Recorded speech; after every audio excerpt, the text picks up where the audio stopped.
I got my guy with me, man. Who here? You know, I'm in the building as always. Talu, you know what I'm saying? Always gonna be here, you know, Yeah. doing my thing. I'm always gonna be here, man. You know what I'm saying? And I'm E, of course, or Easy. Just never both. It's never easy E. One or the other. We got a guest, man.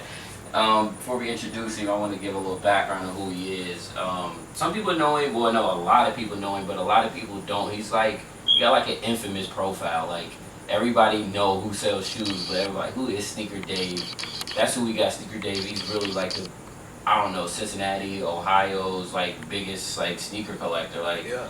I met him when he was working at Foot Action, and his fucking name tag said Sneaker Dave on that. And I was like, yo, who is Sneaker Dave? He was, bro, he got literally everything.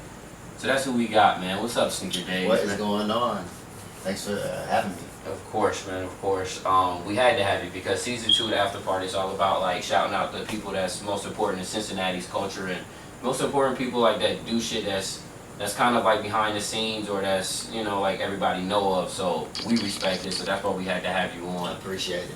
So how did you get the name Sneaker Dave and when did you get that name? Honestly, I got that on accident. A couple years ago, this is probably maybe 2009. Was clowning around with Matt, and we was doing something, and he was like, you know what, I'm gonna call you. He was like, I'm gonna call you Sneaker Dave. I was like, nah, that don't sound cool. Just call me Dave, man. Like you know. But that ended up turning into having an opportunity to do a video for a website, and then like we had rolled with that name, and then when I saw how people like received it, and it became catchy. Definitely. So and that's why I decided to keep it. Now at first I didn't like it. I wanted nothing to do with it. But when I saw how the internet responded to the name, then I was like, you know what, I think I'm gonna hold on to that. Yeah.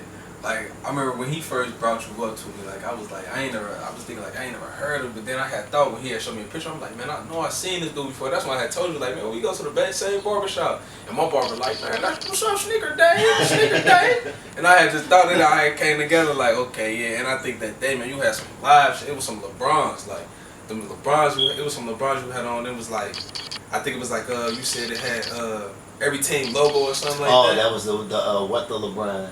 It was one of the What the LeBrons. Man, them shits was nasty. That's what you talking about. Man, they was nasty. I'm just looking at them like, I'm sitting right next to you, as a matter of fact, just like now, like, and I'm just looking at them like, man, he was like, he got every logo of every team he liked or something like that. And I'm like, oh, that's crazy. Them was live.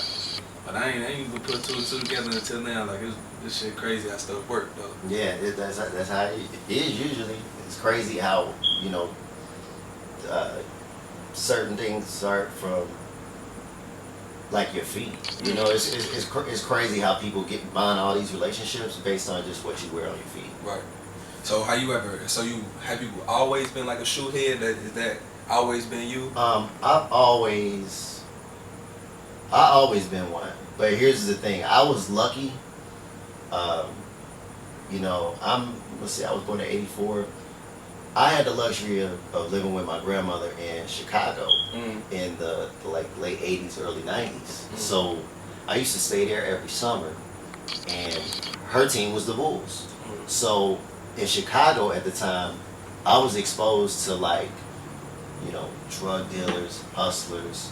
They was wearing all the latest in footwear, all while Michael Jordan was like almost at the peak of his powers at the time. So I was exposed to all that in the streets of Chicago, sitting on steps and watching all that unfold. Right. And I think that's where I really got it from, and it grew from there. That's crazy. Now, you brought up Matt a little bit ago. Now, so for people who don't know, Matt owns corporate a store here that's famous as hell. That, you know, it's a sneaker boutique, and he got his own clothing line through it. How did you and Matt meet? Me and Matt we met ironically through the shoe store. We've known each other since, let's see, I know Matt for about 15 years now. It was me, him, and Noli. Matt worked at Foot Action at the time. I worked at Finish Line in Northgate Mall, and he would come to my mall time to time, and we would chop it up about sneakers, and we went to rival schools. He went to what, Forest Park, or what's that school called? That's Wynwoods now. Wynwoods, and I went to Mount Healthy. So we were a rival school. So and we were just cool, man. It was just that's when sneakers was like really honest at the time, because it was just about we just talk sneakers, have fun, and be teenagers. But that's how long we've known each other. Yeah. Now, you said that was when the game was honest. That's what, like, I always hear that from sneakerheads now. There's like the game's fucked up. Like, what do they mean when they say that? Because that's all we hear. Well, that's the thing. I don't think it's messed up. It just comes with the territory of just being in footwear, just like any other industry. It's just part of the game. Like, you got to take the good with the bad now. I think the internet has kind of like made it that way, and then people. Let's just keep it honest. People who's not of the industry or not in the shoes, they see that there's a lot of money to be made. So people will, they want a piece of the pie. Yeah. And that's just what it is. Do I like it? Sometimes no, but guess what? It's just a part of the game. You gotta take the good with the bad. Yeah. So is that the only bad to you? Is that the necessarily resellers who don't? Like, people who really don't even want the shoe, or who don't have no interest in the shoe, people that just like, all right, fuck it, like these, I know these Yeezys is gonna sell for $1,200, so I'm gonna go buy 30 pair of them. Yeah, I think it's that, and I think it's kids as well as adults who want that thing that comes with having shoes. And what I mean by that is, if you don't have them, you won't be in. You know what I'm saying? Or stunt purposes for internet uses only, and then. Sell it off. And at this point in the game, if that's what makes you happy, fine. But at the end of the day, you gotta like it because you like it. Want it because you like it. And I try to ignore it personally because I see it every day. So I can only do, what makes me happy as far as the footwear. I'm in the shoes because, like, I like shoes. I can't say that for the next man. So, like, how many sneakers do Sneaker Dave got? That's a good question, and I think that's a question everybody's pondering. Honestly, honest answer, I don't know, because I give away shoes, I donate shoes, and I buy them. Call me for a let me sample some donations. I'm gonna let you know how that go. You know what I'm saying? When I wear them out, you feel me? People be like, hey, them hot. Like, you know what I'm saying? Hit me up for a sample. But I tell people like this. You need samples, bro. I can use a couple samples. And I got a sample size foot. I'm a 9.99. That's the sample size foot. Hey, That's helped me out. I got a versatile foot. I could go from 11 to 12 real quick. You feel me? Nah, see, that's no, you fucking the shoe game up. Niggas that just got too many sizes, 11 to 12. Come on. Because I got a narrow foot, and it's, you know what I'm saying, and certain shoes don't feel right.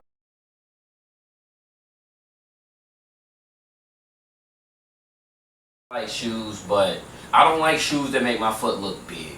Because I'm short and I got a size 9 foot. So if I got a shoe on that makes my shit look like my foot is a size 11, it looks goofy. Like, say for instance, like Jordan 13s. That's a bulky shoe. Like, definitely. So when I put that on, it makes it just looks uneven. Like, it just, I don't know, it looks uneven. So like, you gotta go for darker colors. Yeah, exactly. Or like Jordan 10s are fit perfect. Jordan 3s is perfect. Jordan 1s is probably my favorite. What's your favorite Jordan? My favorite Jordan is the Air Jordan 2. The 2, that is rare. I don't think I've ever heard anybody.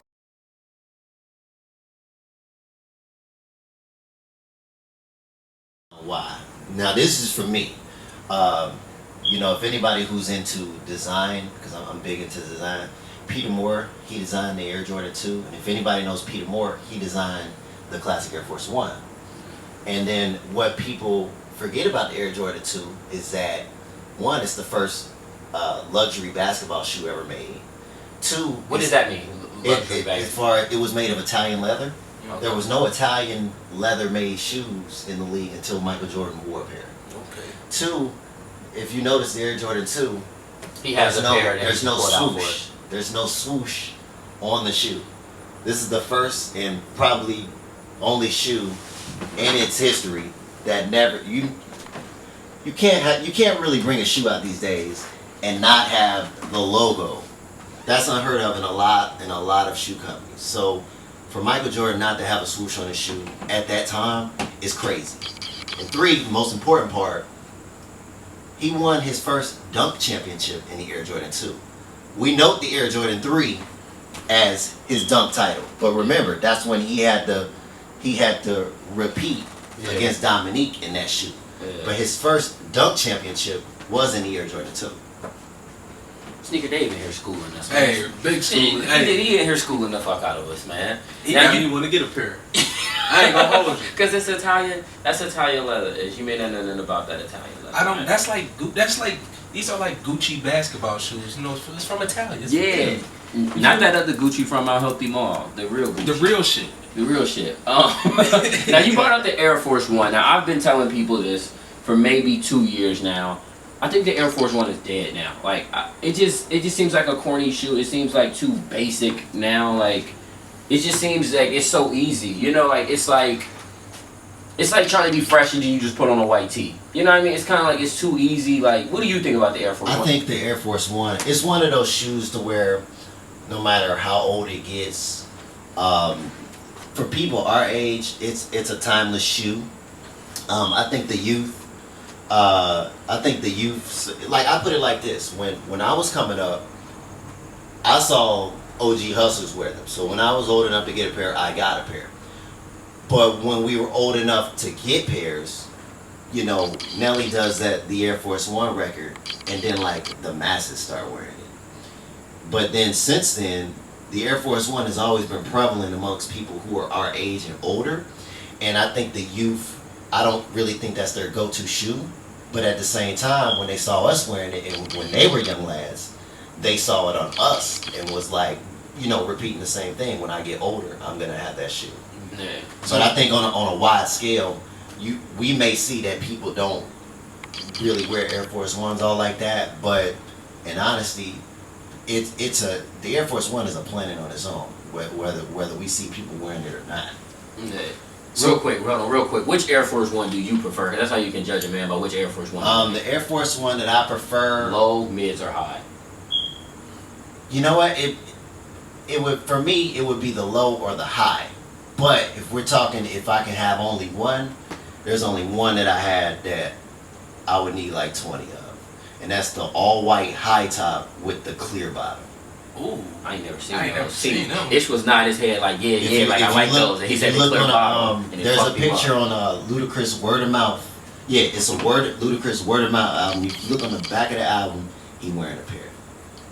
Yeah, I've never seen it. I've never had a pair of the highs because I feel like that was a bulky shoe. But I did like that fucking Rasheed Wallace used to hoop in those. Yeah, I don't know how he did it because that's a flat-footed shoe. Like it has no motherfucking arch in it. And he was hooping in those with the strap hanging in the back and everything. Like, that's crazy. See, but he a street dude, so it was only right for him to wear that through his career. He wanted to keep it as street as possible. Yeah. Definitely.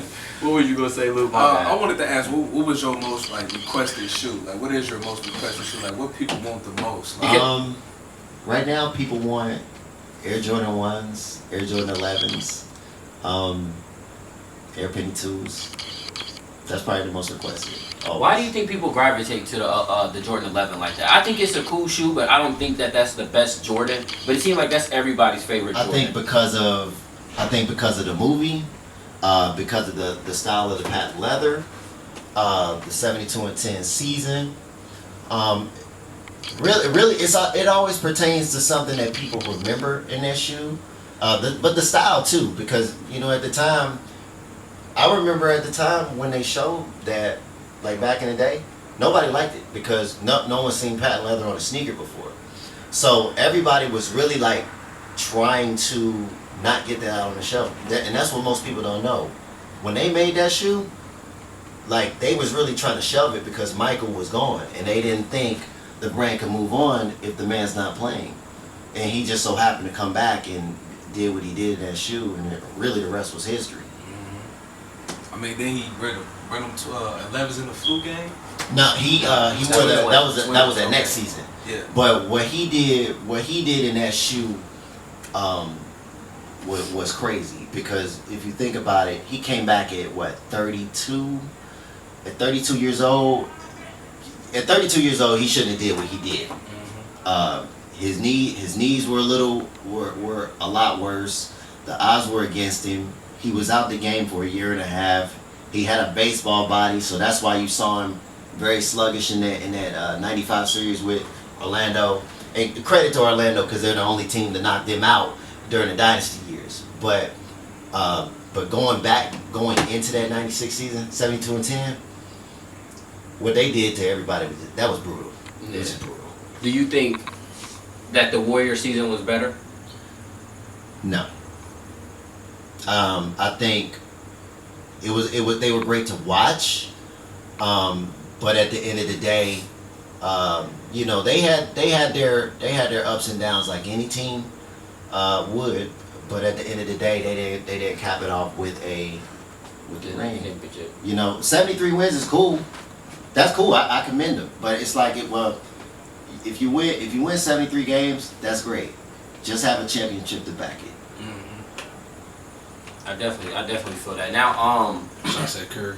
Yeah, this was a minute ago. I think you was doing a sneaker show. I think in Philly because you do a lot of sneaker shows for your penny collection. And it was like a video of you was like with your homies in a room, and y'all was doing like do's and don'ts for sneakers. And you said one of your biggest pet peeves is when people wear like all black Air Forces with white socks. Yeah. Can you speak on that? Can you speak on that? Well, particularly with the Air Force One, I just find it a little tacky. Now, granted, I understand people wearing black shoes with white socks, but it really all depends on what shoe it is. Like for instance, if I'm wearing a Jordan 7 in the Bordeaux colorway, and I kind of want to take it back and wear kind of white crew socks like Michael did, I could do that and not look tacky. But at the same time, if I wore black socks with it, it would still be slick. Yeah, so it really all depends on the shoe. The Air Force One, not so much. Yeah, see, I'm like that. Like I'm really picky. Like if I got on an all white shoe, I have to have white socks. Mm-hmm. I usually like the quarter socks. I don't like the high socks. I like the quarter. But if I got on a black, any other shoe, if it's not all white, I'm usually wearing black socks. And that's why I felt that I'm like, damn, he finally fucking said it. That it looks whack when you wear all black Air Force Ones. Yeah, and sometimes it's the liner. Yeah, or like if you got a white liner, then that means wear the white socks. Exactly. Or like if you got on a low top shoe with fucking high ass socks, it looks goofy sometimes. Yeah. I hate that when people wear like the fucking long socks and they pull them all the way up. Like just because the sock is that long, it doesn't have to be pulled all the way up. Yeah. Like you can push it down a little bit. So man. socks is definitely important when it comes to shoes. Oh yeah, socks is definitely a necessity. Like the only wavy dude who can wear socks to damn near the kneecaps was Jason Terry. And that's just because he's just a hood dude. That's just what he does. He's a hood dude at heart. And he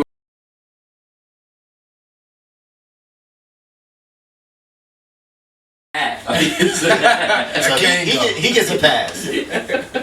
That's crazy. Now, anybody that knows Sneaker Dave know that you're a Penny Hardaway. I would say fanatic. Would you agree with that? I would. I think growing up, that was my guy, man. He's my favorite player. So what made you gravitate more to Penny rather than Michael Jordan? Because it seems like everybody likes Michael, and everybody gives Penny credit, but not many people will say Penny's my favorite player over Michael.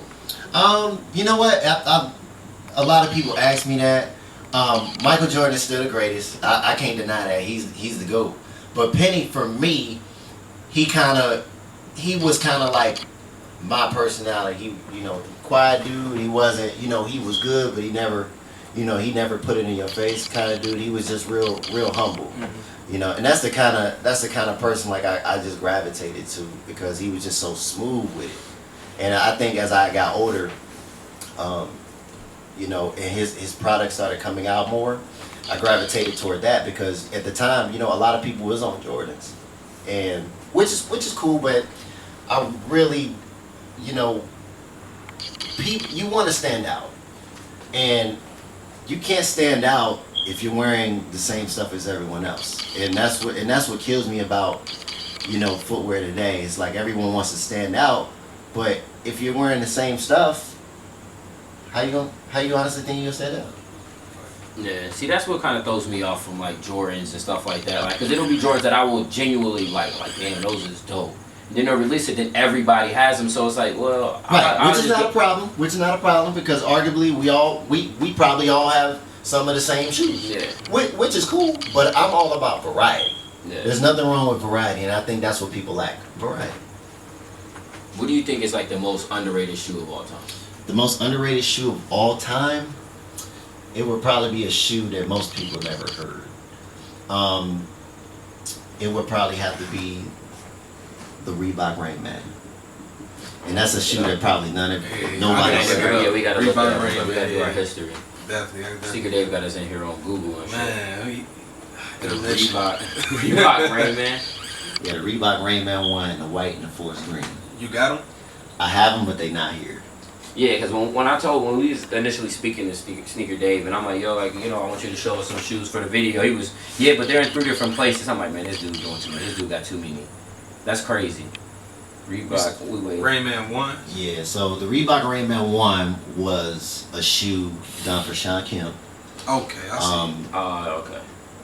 But at the time, you know, my parents had bought me a pair at Athletic Addict, and them shoes was incredible. I didn't care what colors I wore with it. I just wore it. But that shoe was ahead of its time, in my opinion. I'm gonna make sure I'm looking at the same thing. I see kamikaze. They call it kamikaze. Nah, that's the 2. Yeah, that's a kamikaze. I keep getting the Rayman 2. The Rayman 1 won't even pop up. Yeah. Google ain't even heard of this shoe. Yeah, Google don't even know that. Because I was about to say, I almost got these kamikazes before. See, I didn't really like the kamikazes. Like, it's another bulky shoe for me. I almost did. That's the thing. I had tried them. They looked good off my feet. Yeah. You feel me? I put them on and it looked like I had on space shoes. You know what I'm saying? Yeah, see, that's the thing. Like, I feel that's what the trend is. It's like everybody's wanting these shoes from like the '90s and players that was kind of like, you know what I mean? Like Sean Kemp wasn't really nobody's favorite player, but it's like a lot of those shoes, like people get them just for nostalgic purposes. Some of them don't actually look good. Like the kamikaze to me doesn't look good, but it's like, damn, it's a Sean Kemp shoe. Yeah, I've never seen this shoe before in my life, Dave. Hey, Sneaker Dave, I ain't gonna hold you, man. Let me see that again. Yeah, I ain't never seen that shoe before in my life. I don't think I could get hip to these. Hey, but that sneaker, you gotta think, time period was like 94, 95. Yeah. It was different. It had a little zipper going up the tongue. Those things is crazy. And then remember, that's Seattle Supersonics colors. So that was right before Gary Payton got his shoe with Nike and it was the Zoom Hawk Flight. Those was crazy. They sleeping on them. Yeah. So, whose sneaker line do you think is actually better? Like, just speaking from just an outsider looking in, not really a fan point. Like, either pennies or Jordans. It would still be Jordans because of year in, year out innovation. And what Michael Jordan did for footwear, he revolutionized it because everything started with him. Because if you think about it, you know, he's kind of like the second coming to Dr. J when it came to like endorsements. So Dr. J was a huge endorser of a lot of things. But then when Michael came in, remember, Michael came in with zero to like no credibility. And he had got his own sneaker. These days, a lot of people won't put all their chips on you if they already know you're going to be something. They put all their chips on this dude who had yet to prove who he was on an NBA floor. And it just so happened to pan out. Now, he could have been in, you know, like for instance, when he had broke his foot in that 86 season, that could have easily been the destruction of Michael Jordan. Yeah. Due to some injury. Some cats don't bounce back from that. But I feel like sometimes, in a way, God put the right people in the right places as far as, you know, Tinker, and then some guys in marketing, and then you had David Falk. You mix all that, and it became what it was, and it kept going. And it's funny because we talking about Bo Jackson. At the time, really, Bo Jackson was really bringing Nike to the forefront. But remember, when he got hurt, all that ended. All of it. Yeah. So now, when that ended, it just so happened that Michael just took off. And that happens a lot of times. Like, if a player get injured in the shoe,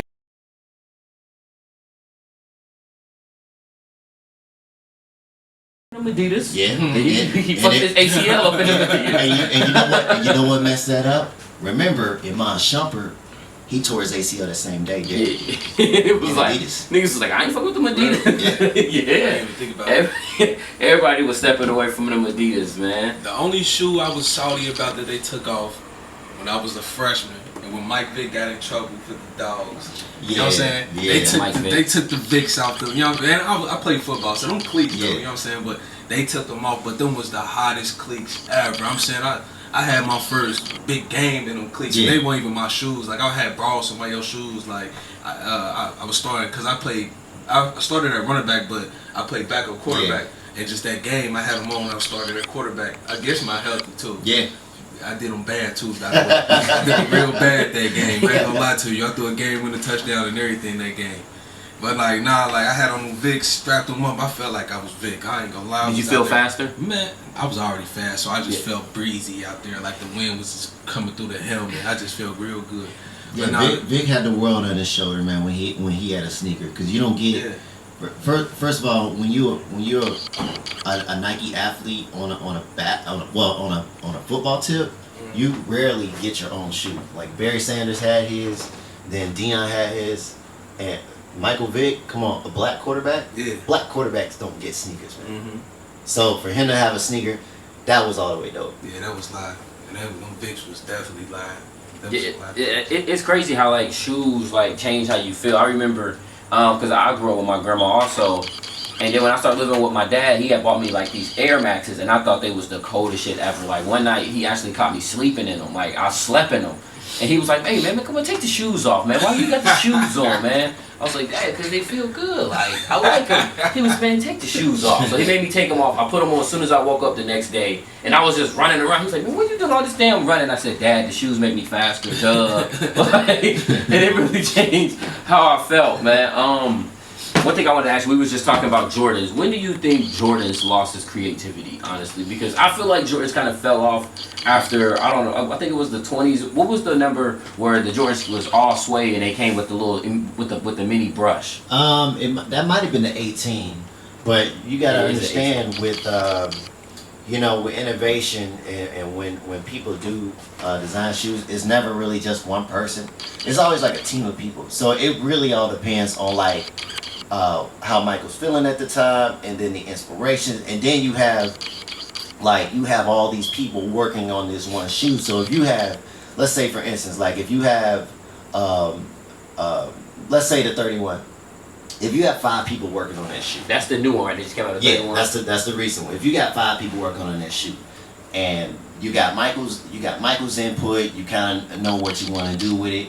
You only have 5 people in the room to argue what works, what don't work. But then when you have another shoe, and then you got 20 people on it, and these 20 people ain't even necessarily got anything to do with the project, and they're in other departments, and you're trying to work on it, and then they're saying, well, I don't like this finish, or I don't like this material. But it's like, well, you're not even in our department, so you can't make that call. You see all these decisions that it's like, well, we didn't agree to that, or we all agreed to this. You know what I'm saying? It's confusion. And I think that's the thing that messes up the shoe process, not with just the Jordan, but whatever project they're doing, especially like with like LeBron's right now. Yeah.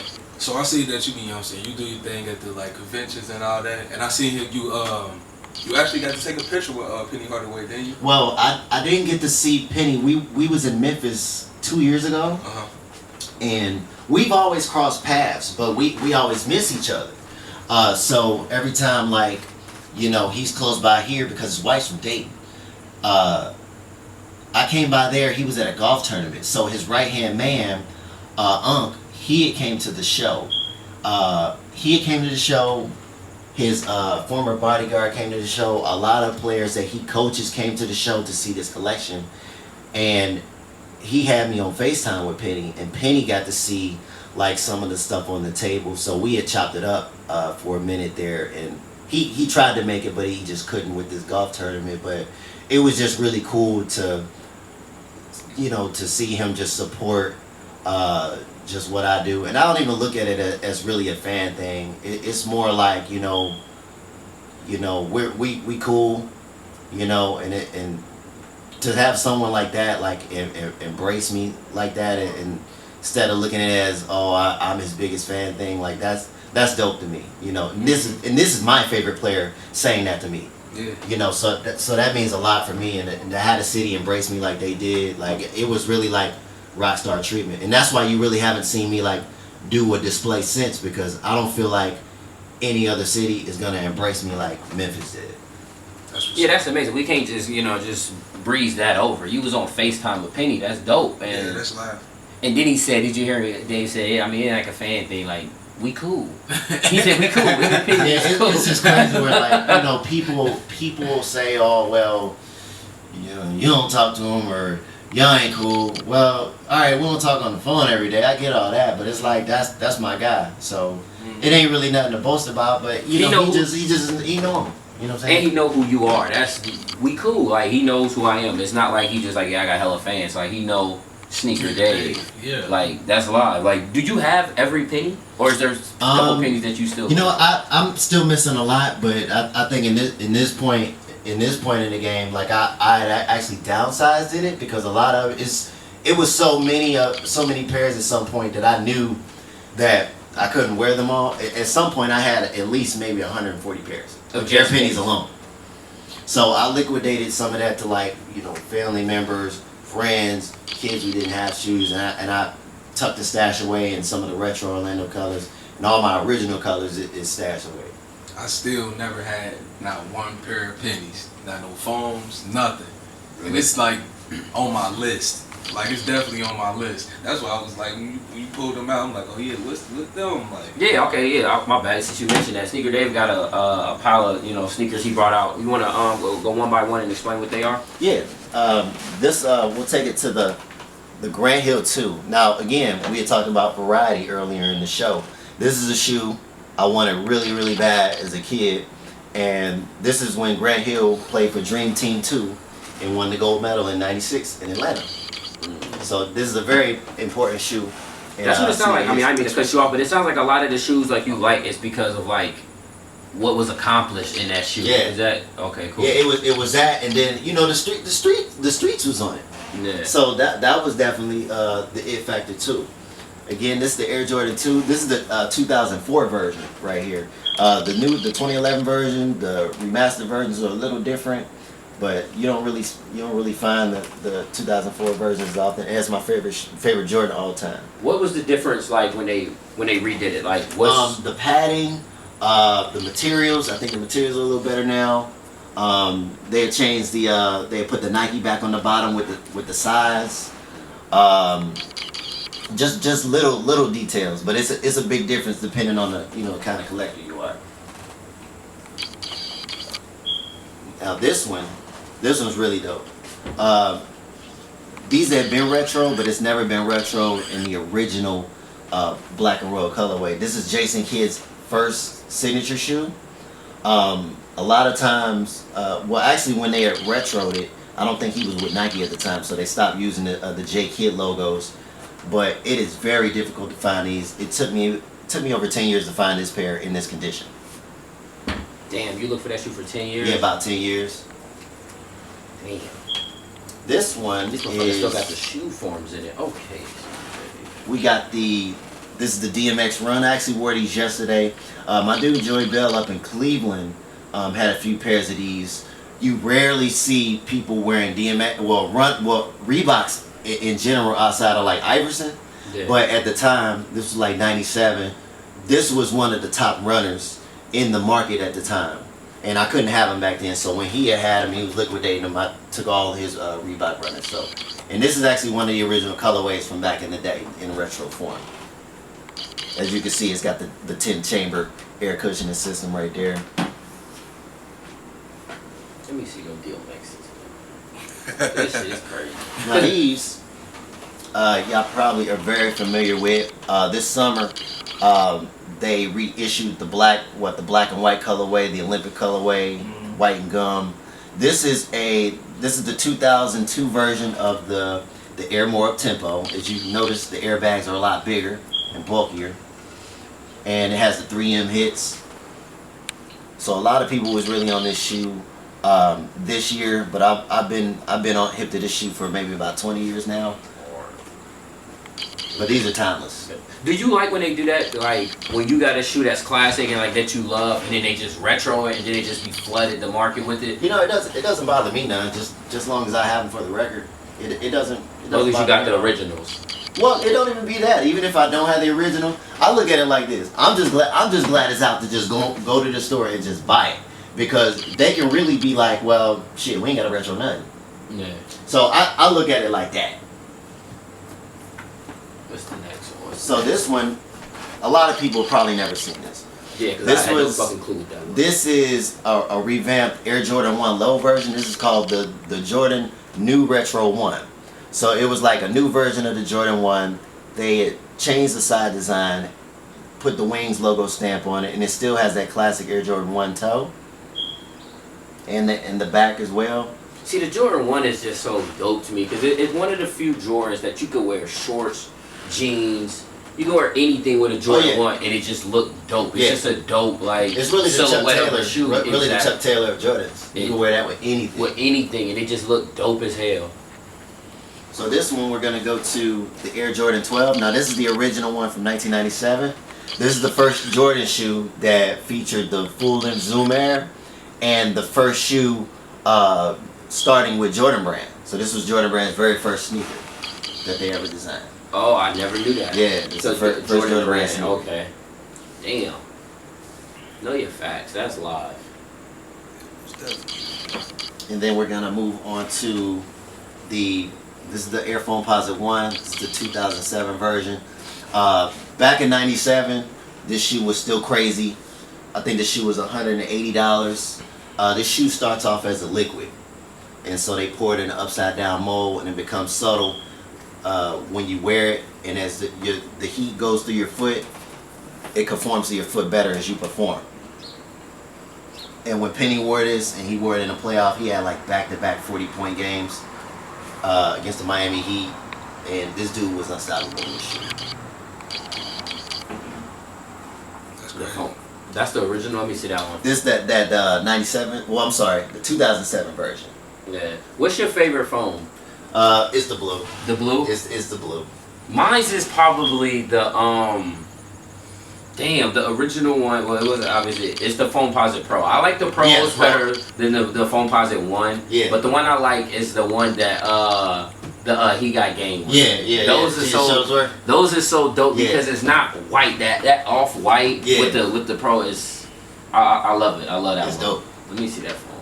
Oh, you finished. Did you notice the difference when the new foams came out? Yeah. The height was a little different, but then again they changed.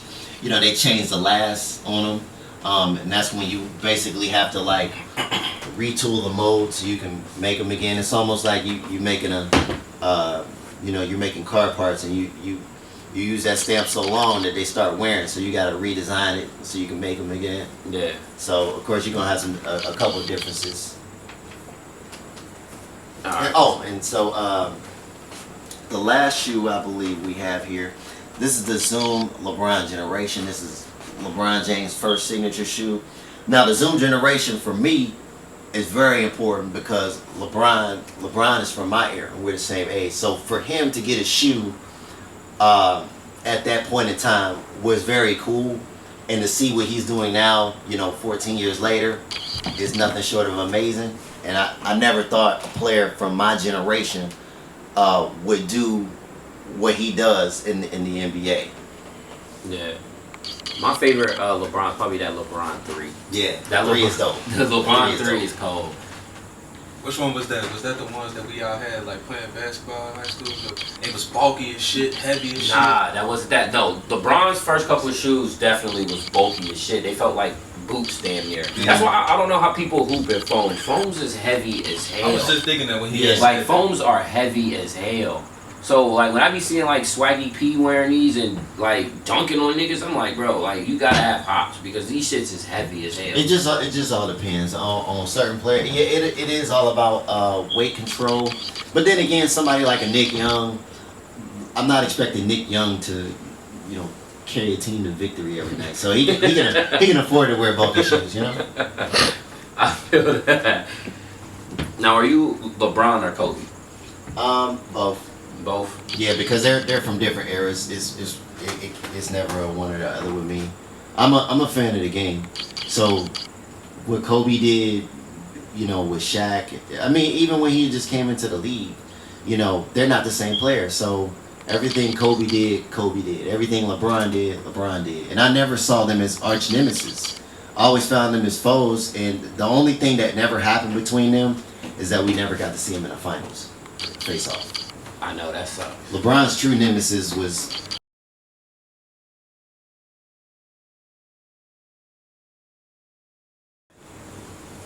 Yeah, I can see that. I never thought of it like that. It was always LeBron versus Kobe, just because they was always the best in the league at that time. If you think about it, here's how that's somewhat true.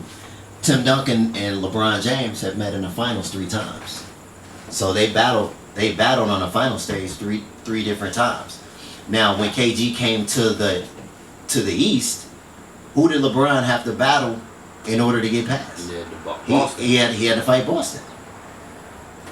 So Kevin Garnett was kind of like the bully to LeBron until LeBron, you know, came in his own about 7 years ago. Yeah.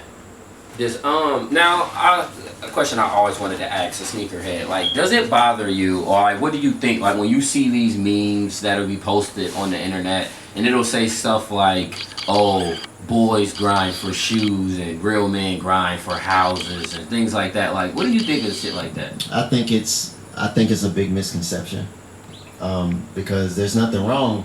See, here's the thing: there's nothing wrong with having nice cars, nice shoes, and nice houses. You can get all those goals.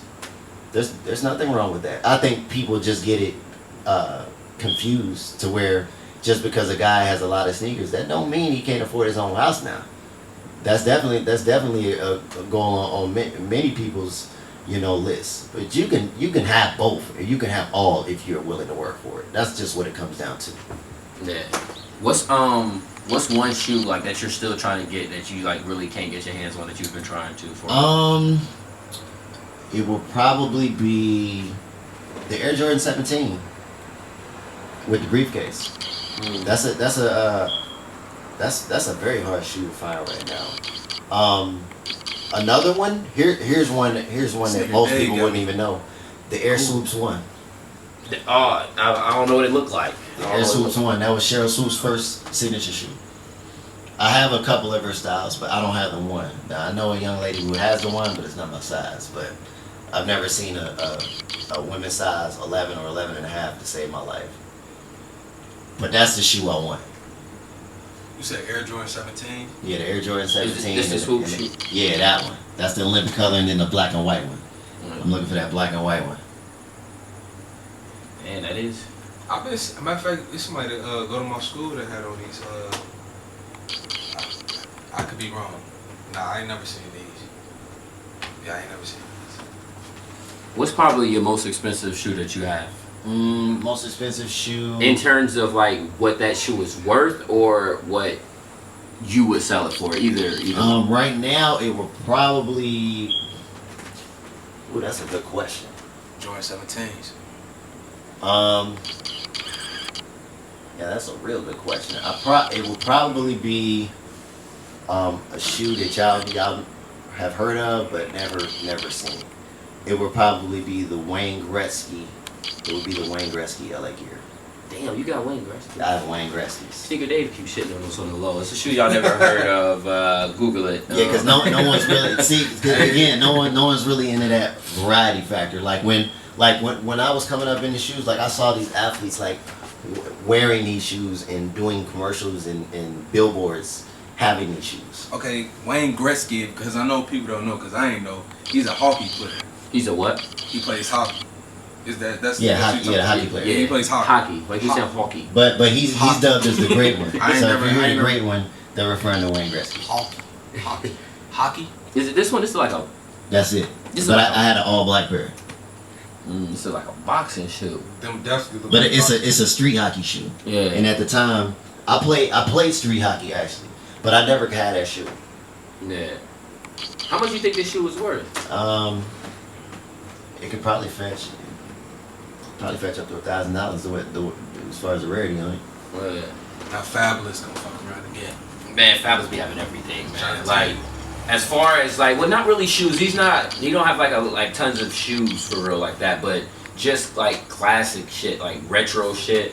Fab got it. Whether it's I seen a post the other day, and he had on the fucking jacket from Coming to America. Yeah, Fab. The green one. Man, yeah, with Fab the is like with the buttons on it and everything. I'm like, yeah, Fab is like really like he a really attention to detail kind of dude. Like if you think about it, like he's not only has he had longevity in rap that people never give him credit for, but he's had this longevity of really the throwback game. Like he really the godfather of that. Definitely. Like he wore like the other week or really the other month he was at the MTV Awards. Yeah. And he brought out that Aaliyah jersey. That Aaliyah jersey like was crazy. That was crazy. And but not even the Aaliyah jersey, that MTV jacket that he had over it was crazy. That's crazy. That shit like that. That's why I fucks with Fab, because like you said, that's attention to detail. Yeah. That's a jersey from a celebrity game. Like, and I'll tell you another story crazy. about Fab. Fab came out here. I want to say it was neither late last year or early this year, and a friend had hit me, and he was like, "Dave, I need your help." I said, "What's up?" Now I'm at work at the time, and he says, "I need these shoes for Fabolous," and I said, "Fabolous? What Fabolous gonna be?" He was like, "Well, he gonna be at this whoop-de-whoop club tonight, and he needs these Deons." So sends me a pair of the Deons. And it's some Deons that's been out for a minute. It's retro, but it's been out for a minute, so I can't run to the store and buy them because they ain't on the shelf. So I put out an APB on them, and I'm like, hey, looking for these Deons in this size. I need them brand new, and I need them like in 2 hours because he's performing. So I'm thinking like, man, I know I'm gonna get, you know how like for instance, I think he needed like a size 9. So everybody like, I got a size 10, I got a size 11, I got a size 8. No, I need a size 9. Yeah. So luckily a friend hit me up like, hey, I got a brand new size 9. He gave me the price. We got him to him.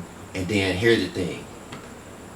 The shoes were given to Fabolous. Now I didn't personally give him to Fabolous, but I helped get him to Fabolous. I helped make it happen. Fabolous wears these shoes, these red Deon. It was the Diamond Turf 2s in the all red with the gold. He had wore it with a Deion Sanders Cincinnati Reds throwback with the sleeves cut, just like how Deion really wore his jersey. Yeah, I remember seeing the pictures. I saw that and I was like, God damn, he killed it. Like, that's crazy. That's crazy. It's like he really like plans these outfits out like before. Like, that's something that you're like, all right, I'm going to Cincinnati. I need that Deion jersey. Yeah. You know what I mean? With the Deons, I gotta have them. And people make it happen for them, but it's just like the initial thought, like, to do that shit is crazy as hell. Yeah, he had already had it thought out, and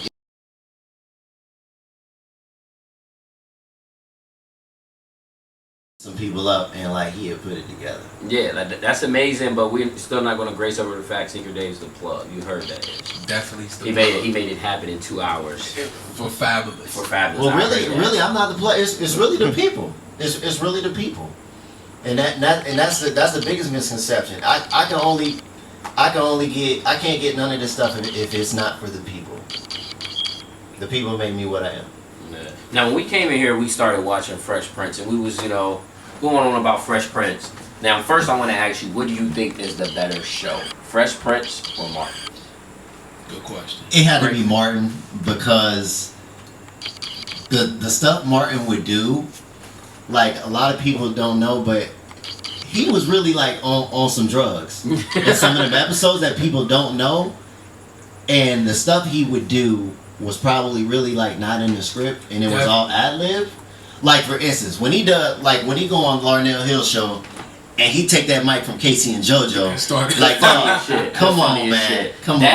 That and then the episode where he was acting like New Jack City. Yeah. And he had that motherfucking CD player was missing. Oh my gosh, that is the funniest shit. Yeah, like and he had that fucking dog. And then if you pay attention to that, a lot of them was laughing and stuff. It was like they were all trying to chill, trying to come their composure, like, you know what I'm saying? Because he's just an ignorant type of guy. Like, he's the type of person like you just can't be around like and not laugh, because he just gonna do some ignorant shit. You just like, bro, come on, bro. Like he never turns it off. It seemed like. It's crazy we talking about Fab and I mean, if we watching Fresh Prince at the same time and all this, and they got the Bel Air jerseys on like right now. Yeah, when Fab had that jersey on. Yeah, but the crazy thing with the biggest, here's a huge difference between Fresh Prince and Martin. Fresh Prince it was tailored to, you know, Will being in a neighborhood to where he was in danger of being a victim of the streets, to him going somewhere with his uncles to teach him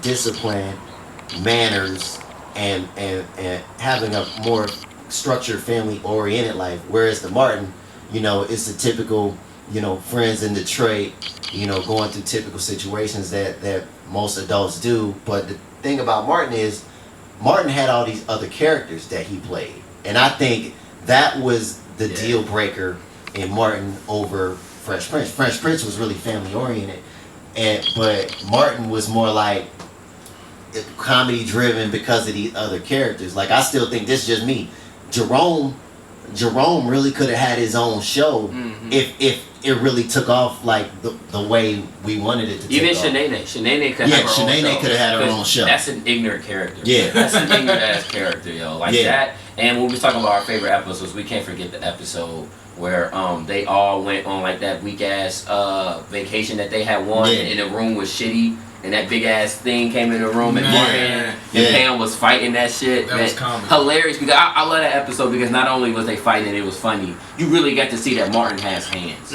Yeah. People forget he was a Golden Glove champion. You can really see him like doing his boxing moves and beating that motherfucker ass. Yeah, until that one episode he called out Tommy Hearns. And he got his ass whooped. That was comedy. Now, whose shoe game did you think was better as far as on the show? Martin's or Fresh Prince? I still had to say Martin. Because Martin used to floss his shit too. Because Martin used to really he used to really floss it. Because like he would be in certain situations and like Gina would ask him about it